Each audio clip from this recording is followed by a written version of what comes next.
guys, as the years progress, we as people really need to make some few lifestyle changes in the way that we've been living. And I've been looking at myself, I've made a lifestyle change when it comes to my diet. Because I'm one person who wasn't used to eating breakfast at all. So I started eating breakfast recently, and then I've been witnessing some weight gaining to the point where most of my clothes don't even fit anymore. And I get so disturbed when I think about these clothes that don't fit me anymore because you know how it's like, coming back from the township, you always want to buy the top brands and everything like that. So I find myself having a lot of clothes in my wardrobe that are quite expensive and they don't even fit me anymore. So this made me realize and it made me think about something that even when those clothes were fitting me, I can't remember the occasions I've had to wear those clothes because I'm one person, I don't go out a lot, and even when I do go out, I like being modest. I don't like standing out and being that guy who looks or who appears rich.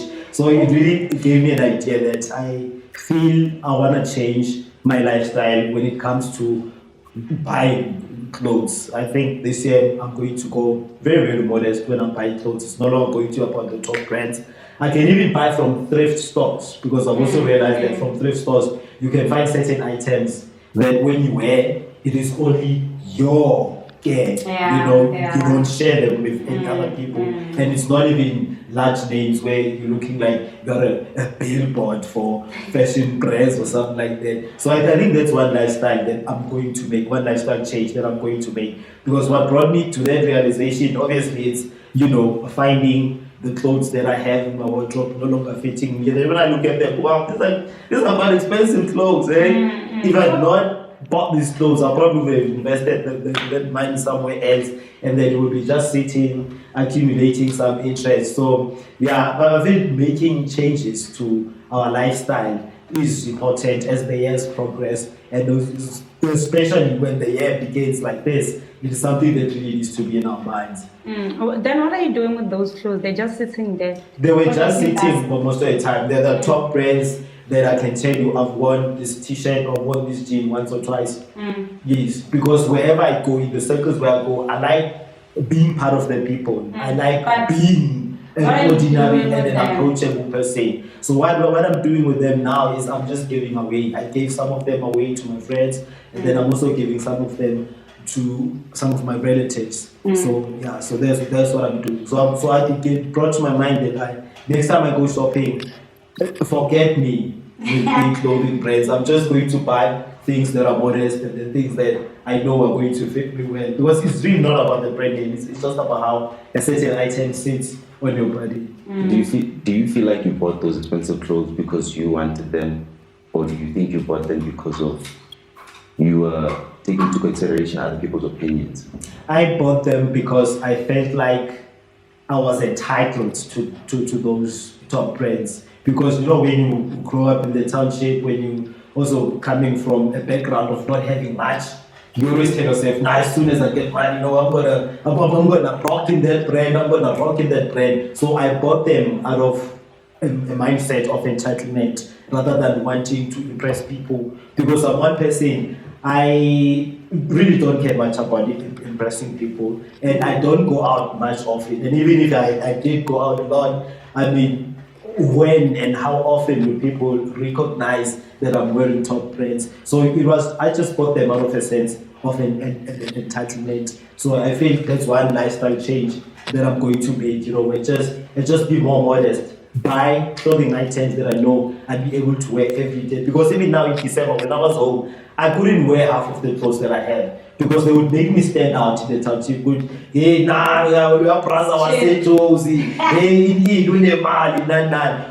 I've had to wear modest clothes, so then I fit in with everyone. I don't really stand out because I feel, it is important for me to be approachable and to also be able to socialize in whatever space I find myself. But when it comes to corporate, I understand, you need to have a suit and tie here and there. But even that isn't much of a requirement these days, as long as one is able to wear in something presentable and, looking clean and looking neat. So yeah, that is one lifestyle change I think I'm going to make this year. Me, I think about me is, guys, I love beautiful things. I love everything beautiful. Like, I'm in a process right now of making my life beautiful, each and everything. And the thing is, I'm not doing it for anyone, for the next person to impress. Even if I'm impressing myself. To me, now, dressing up, looking pretty, looking beautiful, it's a form of communication for me. And I've learned that they said that beauty detectors are always there and looking for me. That's how I live my life. Through how I look, I can get opportunities.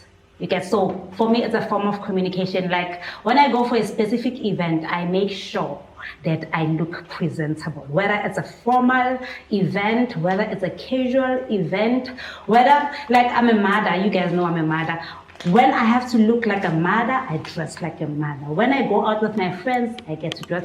But one thing about me, I don't go for big brands. I feel like, man, you can still look good without spending Just a be lot. modest. Yes. You know, most of the brands that I have, I didn't get them myself. It's mostly gifts, but gifts that align with my style again.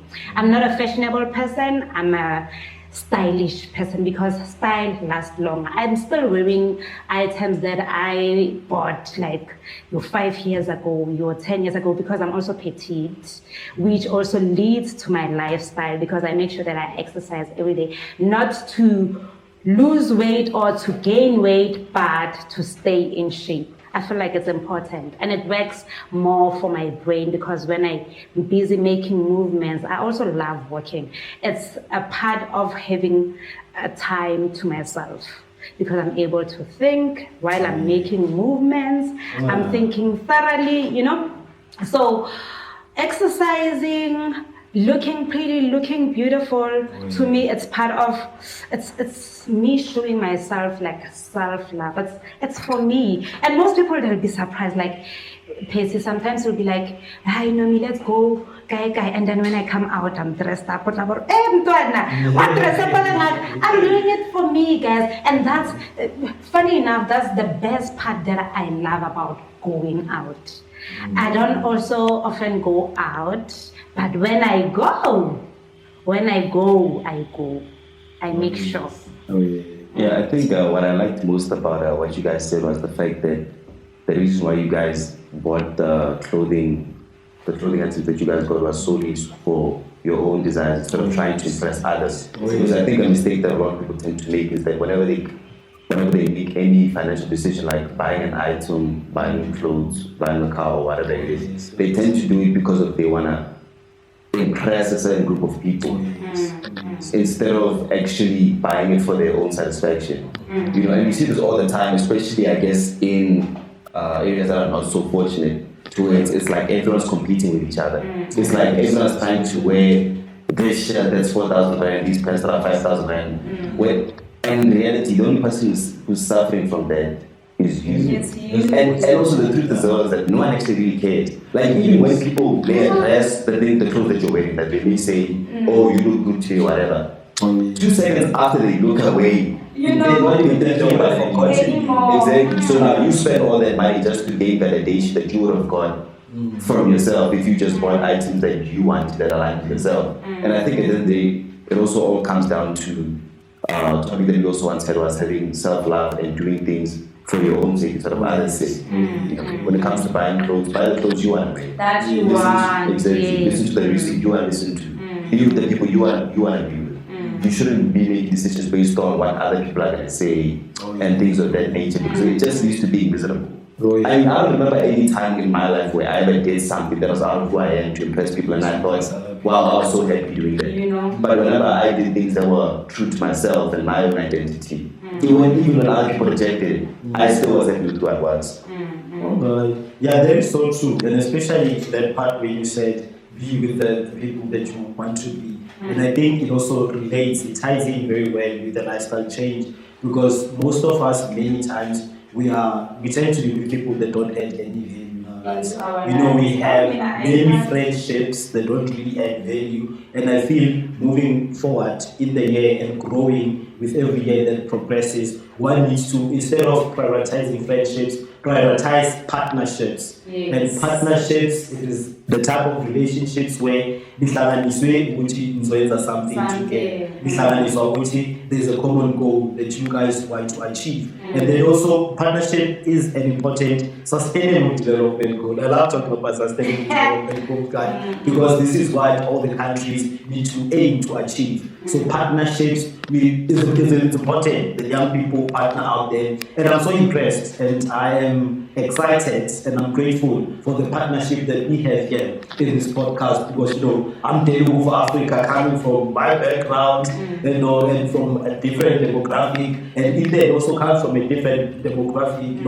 in terms of age and and such things. And then also know me as a woman, we also come from a different demographic, but then we're able to become this partnership that we are creating something that is valuable. So I feel, as we're making those lifestyle changes, let us also assess the people that are surrounding us, because show me your friends and then I'll tell you who you are. So there's one thing we need to be careful of. Let us not prioritize friendships. Let's be more on partnerships. That out of this relationship, what is actually going to come out? Not be friends with Joe Love, the guy that's behind the camera for about like 4 to 5 years. And our friendship is also based on the partnership. He assists with the technical side of my ideas. He assists with production and directing and actually executing some of the ideas that I have. So I really feel as people we always need to look for those opportunities where we can partner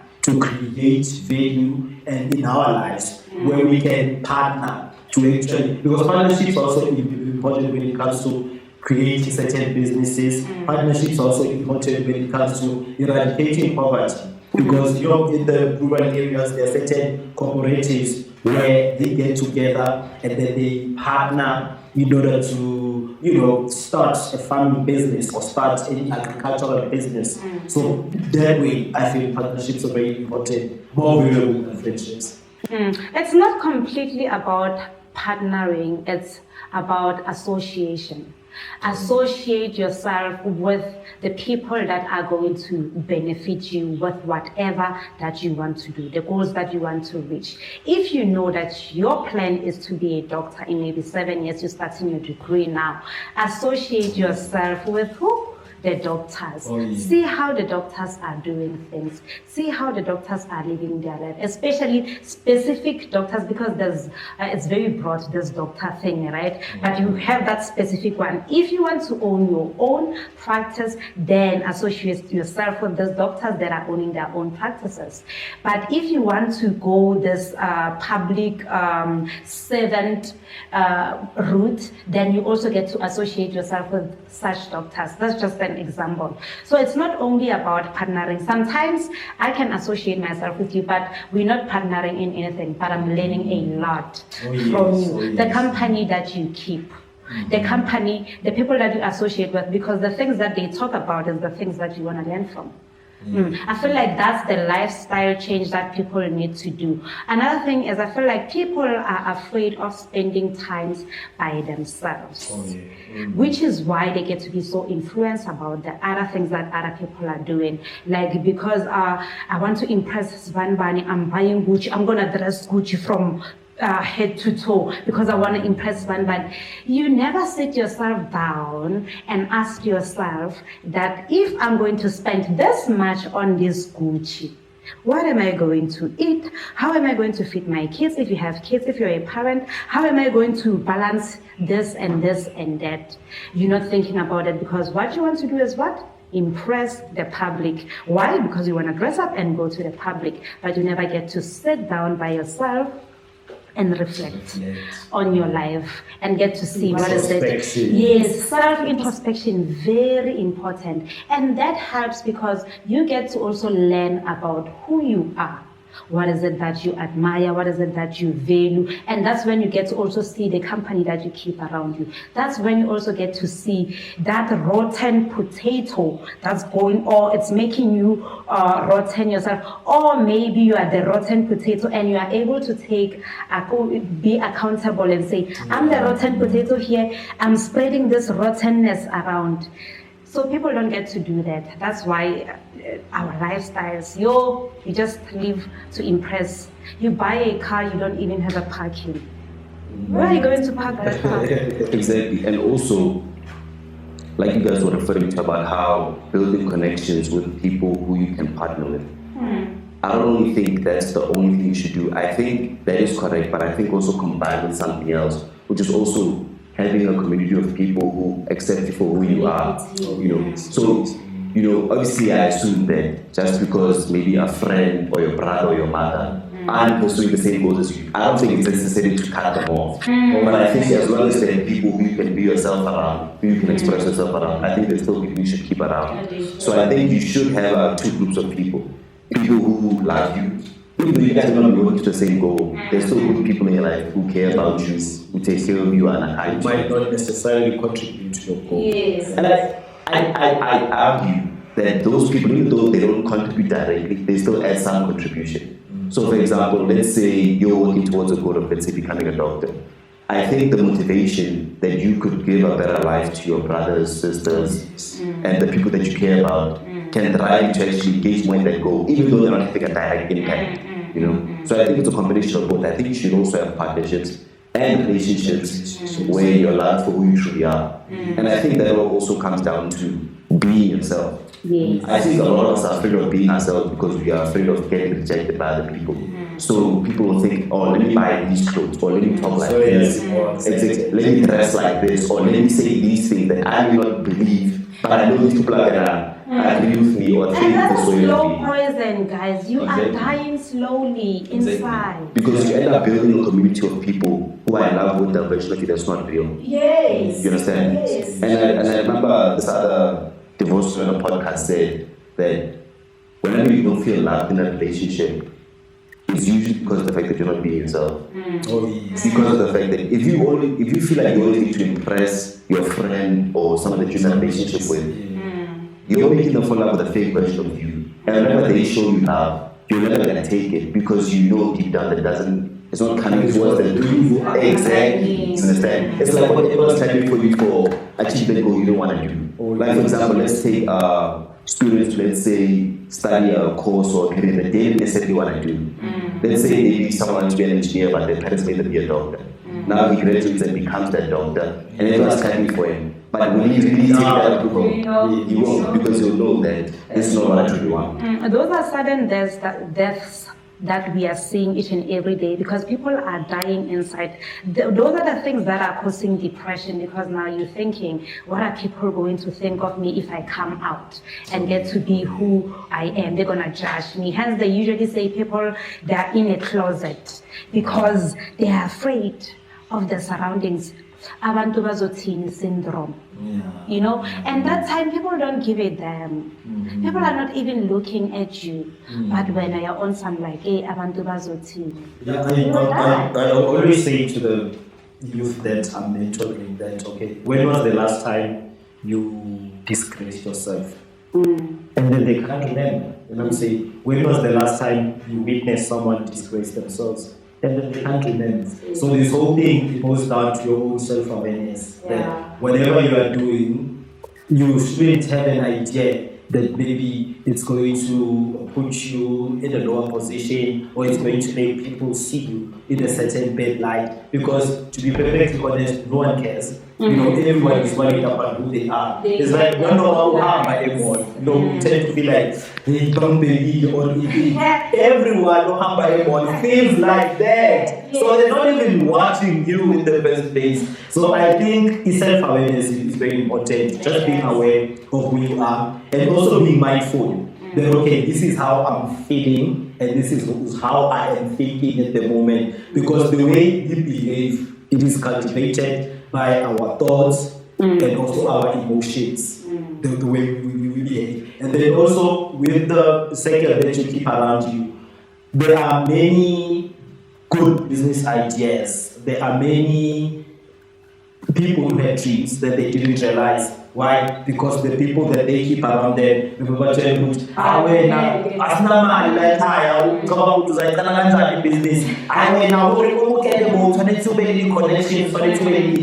then to I say, other side stress hore a fihle le mo a batla hore a le teng ka bophelo ba hae. Why? Because of the dintho tse ding batho a utlwile ba di bua around him. So le mo hape it's important hore o nne self-aware. O be self-aware, it's okay, this is who I am, and these are the stones that are being thrown at me by these people around me. So I just need to carry on. I just need to continue in my path. I'm not saying to not listen to other people's criticism or whatever, but be mindful how you consume other people's criticism, because if you guys are out damage to a certain extent, when you guys are out discourage already, you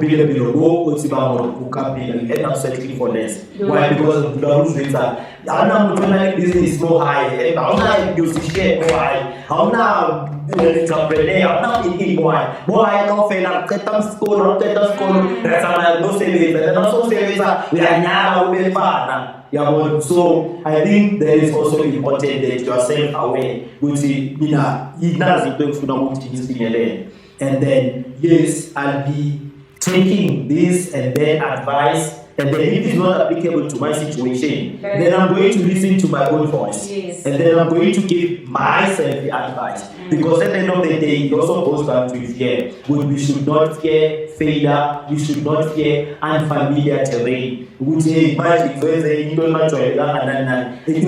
need to challenge ourselves each and every day. When there's something unfamiliar, each and every day, when there's something edge, learn a new language, you go to a city alone, you go to a country alone, and just learn about the specific country or learn about those areas, and then that's how you also get to have a strong relationship with yourself. And it also helps when coming to building confidence. The best way to actually build, one of the best ways to actually build your confidence, what is it?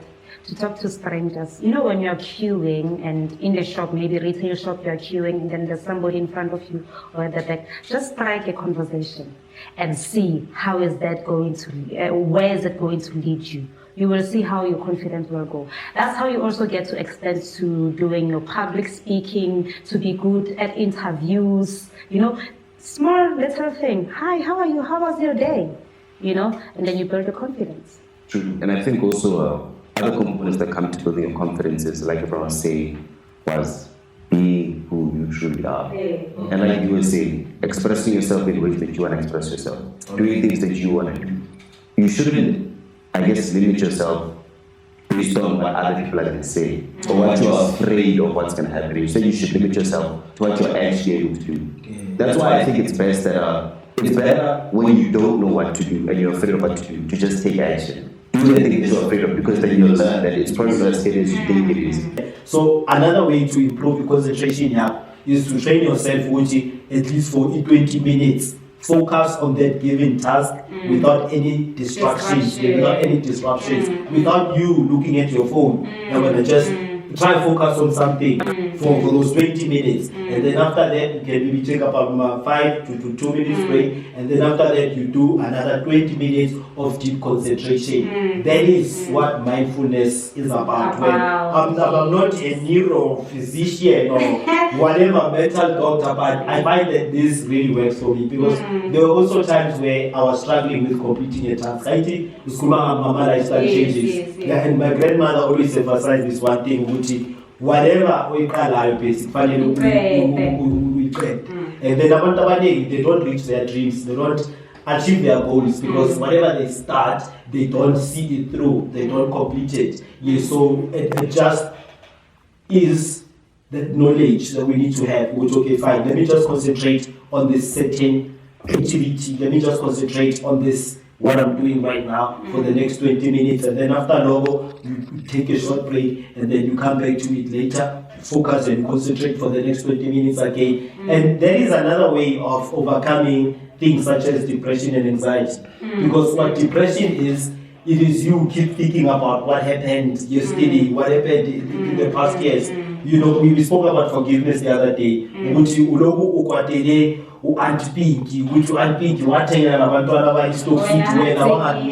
Yes, so all those thoughts, they create resentment, and that resentment, it creates depression. And then also, when you are not actually focusing on what you're doing, imagine if you kept talking about this podcast, we want to do an African Insight podcast, we want to do an African Insight podcast, but we don't actually do it. What that is going to do is going to make us more anxious, because instead of doing it, we'll be watching other people who are doing our podcast, and then we are not doing anything about it. We're only getting more fearful to initiate. We're only getting more doubtful to actually start into, the way we manage our devices, and also the way we manage our concentration and focus on a daily basis. Yeah, and touching what you also just said, I remember this when I was quoted by Eric Somosi, a popular businessman, where he said that Who was so amazing?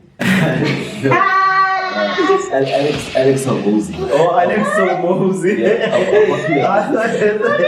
I thought that's so amazing. No, like he could also say something profound. He always says it. Yeah. So basically what he said was, your biggest enemy is not your actual enemies or the people who hate you or the people who are preying on your downfall. It's the distractions and the procrastination that you keep doing from committing to your goals. These are way more likely to cause failure than the people who are against you. You understand? So I think it's all about cutting off distractions so that you're able to do the things that are actually going to help you grow. And I think that's a big problem that a lot of us miss out on, is that we keep relationships that are distraction from who we want to be. We keep habits like scrolling on our phones the whole day, which prevent us from becoming the people that we want to be. Because also, whenever we're not growing and doing the things that are going to push us forward, it's not like we're sitting down doing nothing. We're actually participating in the distractions that stop us from growing. So I think that the best thing to do is to eliminate those distractions. Once you can eliminate everything that stops you from becoming the best version of yourself, that's when you can become the best version of yourself. And I like making an example with a farmer. You know, a farmer, if you have a garden and then you don't plant any seeds in that garden, weeds are going to grow. So it's not as if the garden is just going to be as it is. Weeds are going to grow. So something destructive is actually going to stand in the way. Exactly. So that's why it's important that we always, planting those seeds, no matter how small the activity is, just do something positive every day that is going to contribute to the goal that you want to achieve, to the person that you want to become. If you're not growing, you're stagnating. Yes, that's the reality of it. So basically, lifestyle changes is about your daily habits.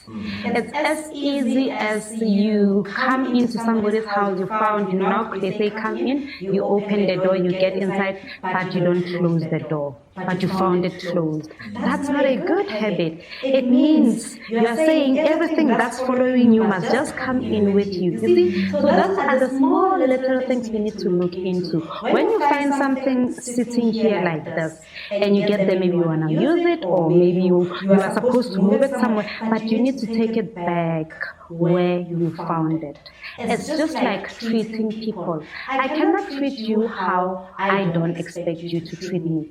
Because I treated you like that, I'm teaching you how to treat me, right? But when you treat me the same way that I treated you, I start complaining. What is that?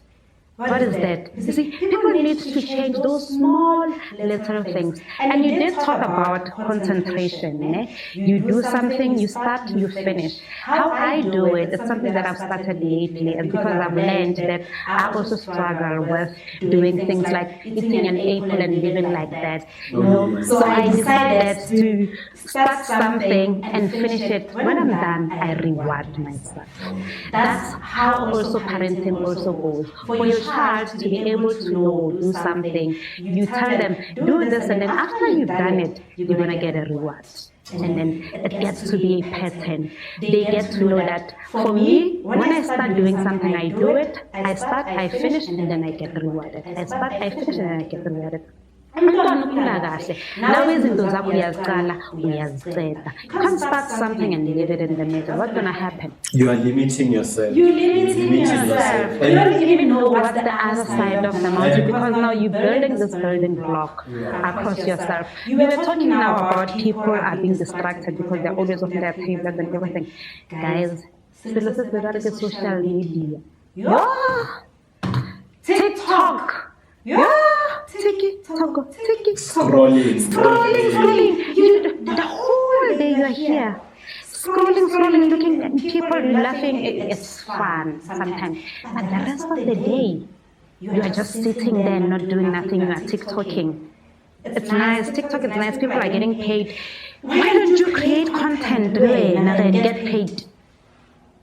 Yeah, that is so true. That is so true. So we have these self-limiting habits and self-limiting beliefs that, okay, no, I won't be able to do that.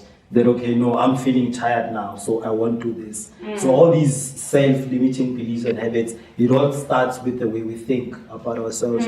Because part of changing your lifestyle, it is also doing the things that you are uncomfortable doing, as I said. So sometimes you don't feel like showing up, but you have to show up. Sometimes you don't feel like completing the task, but you have to complete the task. And then I also learned something that not everything you have to finish or not everything that you complete, but in this sense, we were in another session where it was just about, stimulating the mind and then just self-empowerment. So how this gentleman explained this is, when you eat dinner tonight, don't finish everything on your plate. He was explaining this in a context that there are certain things in our lives that are bad habits. So like those bad habits, not like finishing your food, maybe like consuming alcohol. Yes. So when you get into the habit of, not even get into the habit of that, but just put in your mind that, okay, I'm going to eat this plate now and I'm not going to finish my meal. That is fine. So also when you are faced with a situation where you have to consume alcohol and then there's a six-pack in front of you, you already know, no, I'm only going to drink 2 and then I'm done. Yes. So cultivating that mindset of also not completing or stopping. It is good because the thing is there are certain habits and there are certain behaviors that we all need to stop. But then those we find that it's very hard to stop these behaviors. So this is where we're going to use the strategy of non-completion. Which, okay, fine, you know what? I might indulge in this, but I'm not going to go all out. So I'm going to go to a certain extent and then I'm going to stop. Because changing your lifestyle, it is also changing those negative habits about yourself. Yes, we spoke about good habits. Yeah, you need to start and finish something, but there are certain things that you need to start and not even finish. There are certain things that you should not even start in the first place. Next. So yes, so this is where you're going to apply the non-completion idea. You go to, okay, fine, I'm chilling with guys here. And then we are having a couple of drinks here. There's a hobby there, there's a smoking going out everywhere. And then you need to know, okay, if I want to achieve certain things in my life, this is not going to benefit me a lot. So this is where I have to apply the non-completion idea. Good, okay, I can just chill here with guys 1-2 hours, and then after that, no guys, I will leave you. You go while it's still, you go while you're still enjoying. You go while the excitement is still there, and I feel you'll be able to control and change certain, habits. It's about self-control, that one. Self-control and discipline, knowing what is it that you went there for. And then when it's done, it's fine. It doesn't matter whether there's added drinks or anything. When it's done for you. When it's done because for you, remember, this is all your own plate. Yes. And then this is your own food that you're not going to finish. So also when you are indulging in certain habits or lifestyles, you need to adopt that non-completion idea. I've had to do it for myself. Coming from gas in December and then and then I thought to myself, okay, fine. All right, hayi kufanele uqede yonke into. So namanje njengoba ngina hayi kufanele iqede wonke lamaphiya alana. Ngiyahlala nje leyo 1 hour 2 hours and then mangiqeda sengiyahamba futhi. Because the whole idea or the habit of overstaying our welcome or the habit of staying until the end, sometimes it's not good. You just need to have your quick dance and then get off stage while there's still excitement. Okay, now I get it. It's not literal about food. I eat. I was told you eat and finish your food. Oh yeah. That's a baby. And I like the energy that you gave. I think it's basically all about finding that golden middle. That golden balance. You know, to not necessarily make your life all about work. Oh, You know, yes. like you hear a lot of people on the internet, like professional athletes like Cristiano Ronaldo or Michael Jordan. You know, they'll preach that mindset of keep getting it, always working, grind. But then I realized that ideology doesn't work for everyone. It works for certain You're amount of your people. own person. I learned that I like working, but at the same time, I still like going out with my friends. Living a life. Exactly. You know, and maybe for them, that may not be that important. Maybe for them, they may not value those things that much. But I do. So I think it's also all about finding success in your own way. All about forming your own version of success. Don't let society determine what your version of success This is. is how it's supposed If you're not someone who wants an insane amount of money, and you just want to live a simple life You just with wanna your live- family and your Yes. friends, then that's the life that you go for. Then that's your success. Because at the end of the day, you're the one who's going to enjoy that success. Success is not about what everyone else is doing, it's about what you And want. it's the same thing I always tell people, that money can never be enough. You need to find that completeness, you need to find that satisfaction within you. Because even the world's millionaires and billionaires, you know what they're doing today? They are still striving to make more money. They are working to make more money. And here's the thing about it. Yes, maybe you have a G-Wagon and then you're proud of you. But now, there's someone else who has a Lamborghini.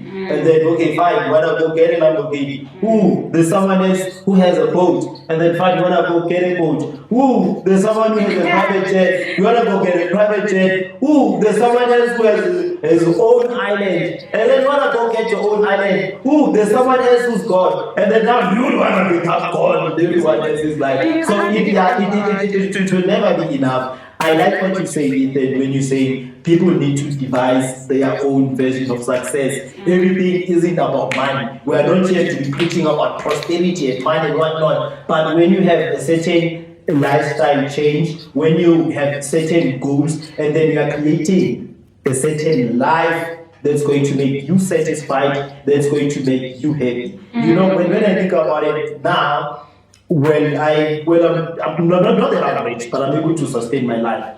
But some of my life's happiest moments were back then when I was unable to sustain my life, when I didn't know where the next plate of food was going to come from. Those were some of the best moments in my life, because that's how I got to watch life unfold in front of me and bringing miracles and surprises that actually satisfied and make me happy and a complete human being. It goes back to the relationship that you have with money.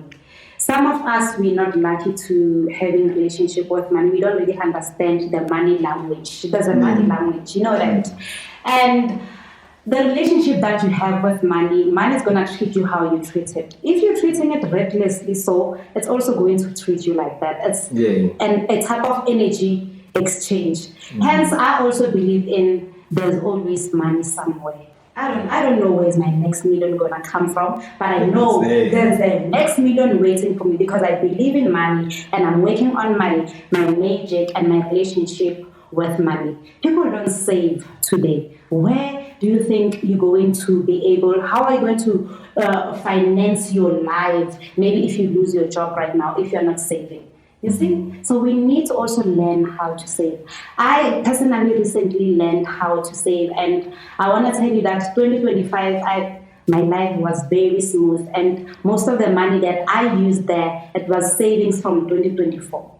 Yeah, and the Even reason right now, 2026, I'm still living with the savings from 2024. You see, 2025. Yeah. Just like that. it's these like dangerous ideas or these dangerous notions that people have, which are YOLO, you only live once, life is too short. No, it isn't that What way. if you die? We don't know when either of us, are going to be removed from earth. But I feel the whole attitude of life is too short, so I'm gonna do whatever I wanna do today. You only live once, so I'm gonna spend all this money. I feel that attitude makes us, or makes you, a person who's preparing for death and not who's preparing for life. all the time. Yes. So instead of telling yourself, hey, you only live once, hey, life is too short, I think you need to tell yourself that, okay, fine, maybe this is the kind of life I'd like to be living in a few years, and I'm preparing for that life right now. Because every day of our lives, we're not living to die, but we are living to become. Yes. We are living to invent. We are living purposefully.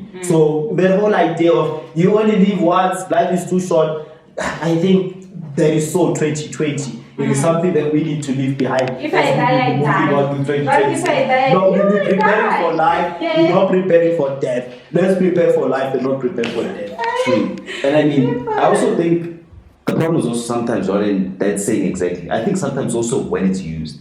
I think, for example, if you're gonna apply what's happening at that very moment? exactly, whereas I think if you apply it when it comes to like your long-term goals, like for example, starting a business, starting a podcast, or whatever you wanna start, then I think maybe you can say I only live once, so I might as well spend it doing the stuff I do. Exactly. You know, I think using YOLO as a way to push yourself into doing things that are actually gonna make you grow instead of things that are gonna make you stagnate. Yes. Exactly. Because I think the problem with a lot of people is that they use it, for example, as an excuse to, let's say, get drunk the morning before, the night before work. And they're like, Hey, what is it? When you go out and you have that the last rent money, and you're like, if I die, I die.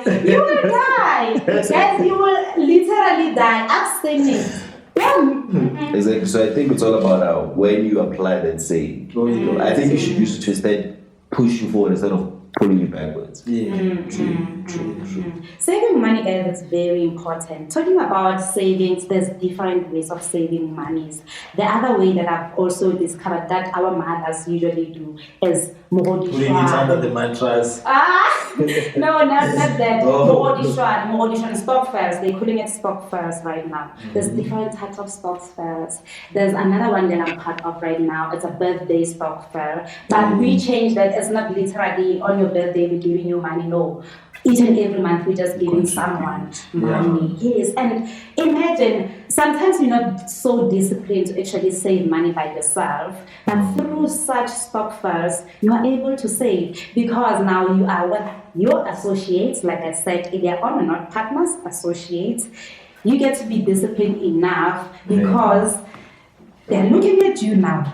No, no more contribute than this month, you know. So you get to be disciplined, and then you get to contribute. Each and every month they contribute, knowing when it's your turn, it's coming in chunks. Yes, it's coming in chunks, and I feel like you can even venture into doing like multiple stock fairs. People have been robbed through the stock fairs because that is what I was about to say. Have been robbed and everything. So you need to do your research before you actually join the stock fairs. Because someone in a stock fair, you know, can find their own income and tell them, hey, Besides, and then they come and I take you, they take all the money. And it has happened. Yeah, you know, with these and then but divide December and whatnot. The story says one says it's a but like the whole year. And then I say I can rob on time for 1 Uri utlotsuwa tšhelete ka tsatsi le so ke motho so a tsamaya lo ba tshwara poo. You know, so it also brings us to a most important topic on honesty. And hence I was about to say, you need to start such stock fairs with the people that you know. The people that you know are Ethan, because Ethan again admin why did take a so yena something where did the money go? And Kotomo level like a moment home. It's online. Remember there was a stock fellow on WhatsApp, guys. Do you remember that one? Nearly 100 rand.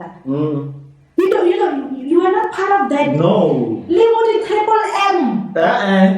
I didn't.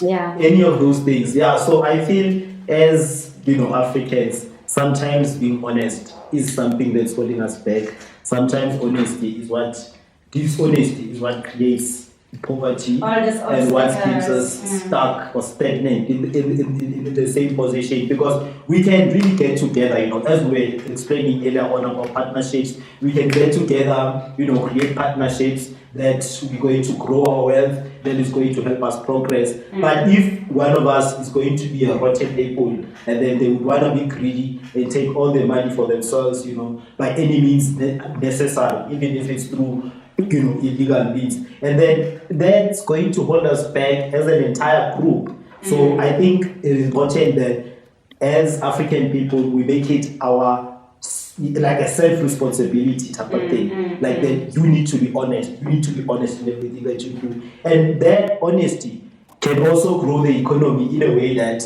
you will have a workforce that goes to work to do the actual work, not just goes to work to add into the number of employees and then play solitaire the whole day and be scrolling through Facebook and TikTok and then coming back home. People actually would go to work and be honest with how they spend their time at work and be honest with the activities that they need to do. So honesty is another lifestyle change that we need, and especially as African people, while we're looking forward to grow and while we're looking to eradicate poverty, you need to be honest. Be honest with yourself. Be honest with those that is around you. And when I also talk about honesty, I don't say honesty in a sense that even parents to their children, be honest to your kids. Hey, Usman Bani is your father. Usman Bani is it right? So then through your honesty as a parent,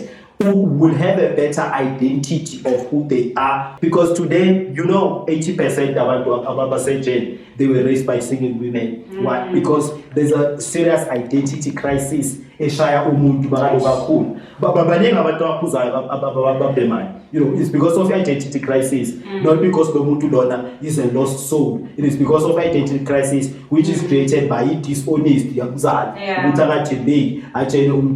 the topic of honesty, we can go on and on. True. And I think also touching on honesty and referring back to how money works, the most honest way you can know information about someone is how they spend their money. Not based on what they say. A lot of people may say, this year I'm going to start exercising, I'm going to start eating healthy and stuff like that. But when you look at how they spend their money, which one's a bigger reflection of what they value? What they say or how they're spending their money? How the action. Exactly. You're telling me that you want to change your life and you want to have a healthier body and eat healthier food, but then you're spending more money on drinking alcohol and cigarettes. You understand? Whereas I'm not saying that it's about one or the other, it's about a balance. I'm not saying eliminate the entire option, just make your life about health. What I'm saying is balance the equation. Or instead, spend more money on things that are healthy for you and then spend less money on things that are pleasurable for you. Because at the end of the day, it's not a matter of cutting everything out. I don't think that you get better by eliminating things totally.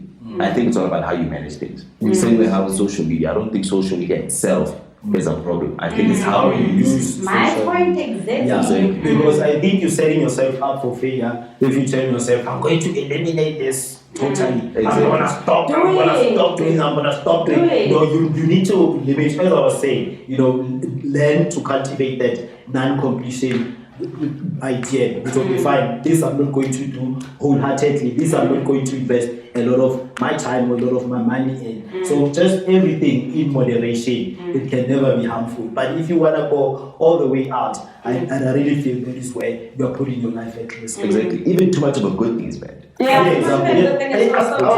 To say that, can I cut you short then? When we attended this session on self-empowerment, they drew a line in the middle of a page that, okay, this is the base.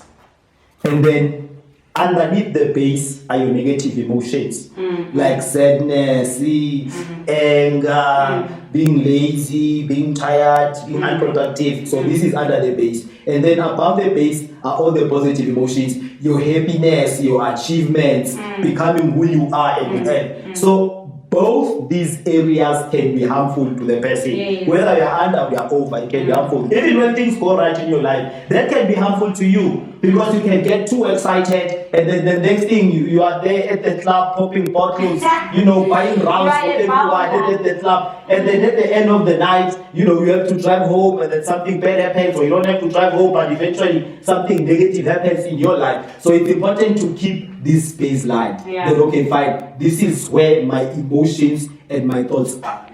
Just to wrap it up, I hear you, Ethan. Basically, what you're saying is practice what you preach. Don't just preach. You need to practice. Preach. Let there be the balance. And then just to finish it up, guys, I just want to say, don't be afraid to cut people off. Remember, we are talking about rotten potatoes. If you don't cut people off, that means you are one of those fine potatoes that are surrounding the rotten potato, and you are busy sponsoring it. You see, you are participating. Yes, you are watering that rotten potato. Obviously, it's going to affect you. So the best way to deal with this is to cut. Doesn't matter whether it's your friend, your mother, your sister.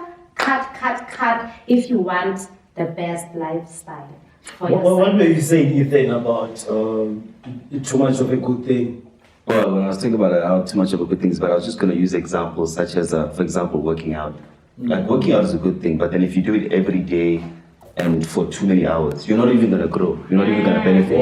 And even if, let's say, for example, you jog every day and you lose all the weight, when are you actually going to ever get the time to actually admire your body if you're always just constantly focused on it? People are complaining when I'm looking at myself from the mirror. I'm like, I'm checking whether the exercise is working. They're like, why are you checking yourself immediately? Because I want to see the progress. I need motivation, so I keep on squatting, Yeah. Hey. Those are the people you need to cut off. You see? And I mean, I'm very quick when cut. New one, another slice. True. Yeah, because there are certain individuals, that bring you more sadness than happiness, that, have high expectations on you that even themselves they wouldn't achieve. So, yeah, I think, I'm not sure about cutting people off, but, I'm a believer in loving people from a distance.